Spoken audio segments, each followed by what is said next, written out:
Mary vilayetinde koronavirusun ýaýramagına garşy girdilen hereket we transport çäklendirmeleriniň saklanyp galmagy jemgyýetçilik awtobuslarynyň krey narhlarynyň 5 hesse gymmatlamagyna getirdi. Mundan başga da hususy ýetçilikdäki taksileriň krey narhlary hem 50% ýokarlandy. Bu gymmatlamanyň jikmejikleri barada Azatlyk radiosynyň habarçysy Mardan maglumat berdi. Marda ýene krey narhlary gymmatlady. Şunlar Baýramaly şäherinden Mary şäherine gaýtjak bolsaň, awtobuslar her ýolagçydan 50 manat alýar. Mundan bir aý çemesi ozal awtobuslaryň krey narhy 1 manatdy diýip efirde atlandyrylmasydygyny soran Marly ýaşaýjy 30-njy noýabrda habarçymyda beren maglumatynda aýtdy.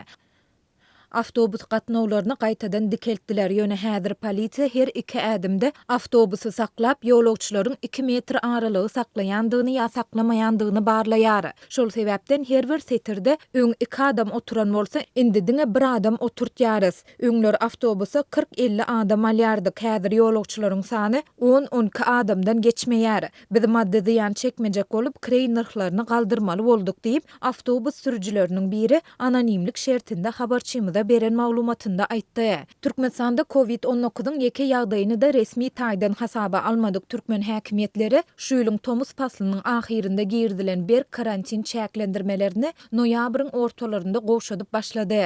Lewap, Mary we Balkan vilayetlerinde käbir bazarlar, restoranlar we kafeler açyldy. Şeýle-de käbir awtobus gatnawlary gaýtadan dikildildi. Karantin çäklendirmeleri goşudylyp başlanan bolsa da habarçylarymyzyň sözlerine görä ýurdun dürli künjeginde polisiýa işgärleri maska dakynmak we 2 metr aralygy saklamak baradaky düzgünleriň berjay edilişine berk gözegçilik edýär. Düzgüni bozan raýatlara 50-100 manat aralygynda jerime salynýar. Bu gözegçilikler şeýle-de awtobuslaryň çäkli ýolagçy kabul etmegi hususy taksilere bolan talaby hem artdyrdy. Bu talap hususy taksileriň krey narhlarynyň hem gymmatlamagyna getirdi. Taksiler her adam başyna 15 manat talap edýär. Mundan bir näçe hepde ozal olaryň narhy 10 manatdy diýip Marly ýaşaýjy bellidi. Şol bir wagtda ol polisiýa işgärleriniň hususy taksilere ýeterlik gözegçilik etmeýändigine, olara 5 ýolagçy münse-de hiç ýyly jerime salynmaýandygyny hem sözüne goşdy. Habarçymyz ýüzlerçe adamyň welaýatyň beýleki etrapdyr şäherlerinde işleýändigine ünsü çekip, awtobus we taksi kreyleriniň gymmatlamagynyň ykdysady kynçylyklar sebäpli ozalda aýdan aýa zordan güzeran aýlaýan köp maşgala hasta agram salýandygyny hem aýdýar.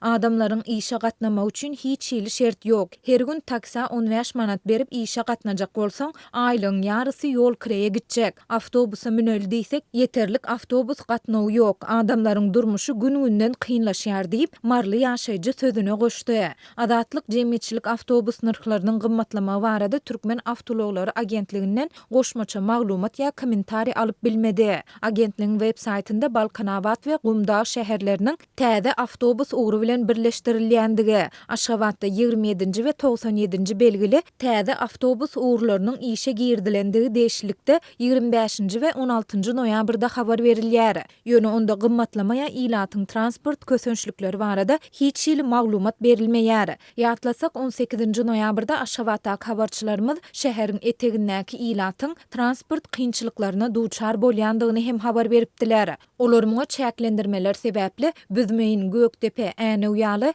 Aşgabatyň düzümine girýän şäher ýakasyndaky şäherçelere hususy mikro awtobuslaryň gatnawynyň ýatyrylmagynyň sebäp bolýandygyny aýtdylar. Türkmen hökümeti pandemiýa döwründe girdilen çäklendirmeleriň işi towtadylan ýa çäklendirilen edare kärhanalara, şeýle-de ýurt raýatlaryna nähil täsir ýetirýändigi barada hiç ýyly mesele gozamaýar. Häkimetler çäklendirmelerden ziýan çekýän edare kärhanalara ýa raýatlara döwlet tarapyndan nähildir bir kömegi berilýändigi ýa-da berilmeýändigi barada hem köpçüligiň öňünde beýanat bilen çykyş etmeýärler.